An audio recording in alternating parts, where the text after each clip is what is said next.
My name is Miles Rapoport, and I currently serve as a Senior Practice Fellow in American Democracy at the Ash Center of the Harvard Kennedy School. I've had a long career, and in one way or another, in different places, I have been working for voting rights, for expanding democracy, for making an even playing field for all citizens. And what has happened over that time is that we have made some real progress.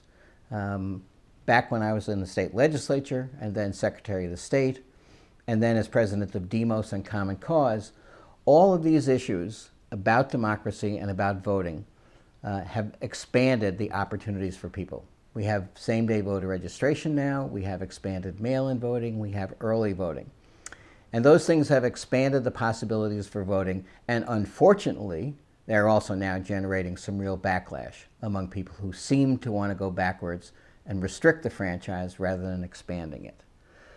But what I noticed is that after all the years of working on this, we haven't really moved the needle very far. In 2018, we had actually a record turnout for a midterm election, which was at 50.3%. And in 2020, even amid the pandemic, which was a great accomplishment, we had a record turnout for a presidential election at 66.2%. So on the one hand, I'm glad that we had the record, but on the other hand, 50% and 66% are not really anything to write home about.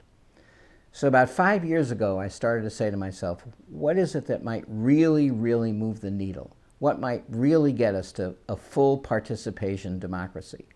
Obviously, you have to believe in that, and I do. I think our democratic values and our democratic form of government will be better off if we have full participation.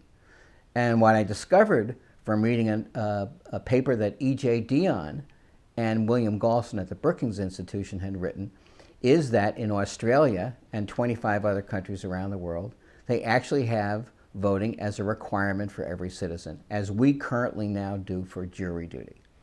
Let's just take Australia as an example. Beginning in 1924, it has been a requirement for every Australian citizen to register and to vote. They have 90% turnout in every election. Election day is a holiday. It is a celebratory day. They have what are called democracy sausages. And they have an election system where they really get full and genuine participation. And I said to myself, wow, that's really interesting. But I also said, how come we have never heard about this before? So I made it my business to say, I want to find out how they do it in Australia and these other countries and see whether we might apply it here in the United States.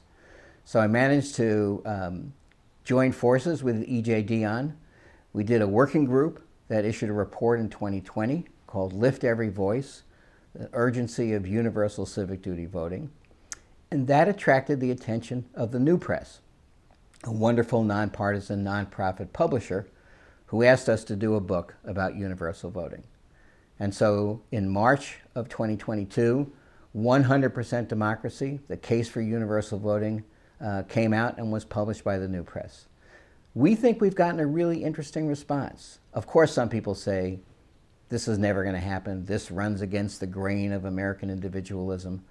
But I think more people are now saying, wow, if we could do something like this that would really get us to close to 100% participation, maybe it's something that's really worth a try.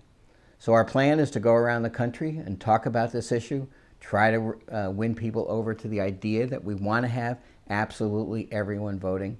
And I think we have a chance to do it. We're going to try to go to cities and towns around the country, maybe to state legislatures around the country, and try to get this idea into the public debate and hopefully into public policy. So join us with the 100% Democracy Initiative, and we'll keep going from here.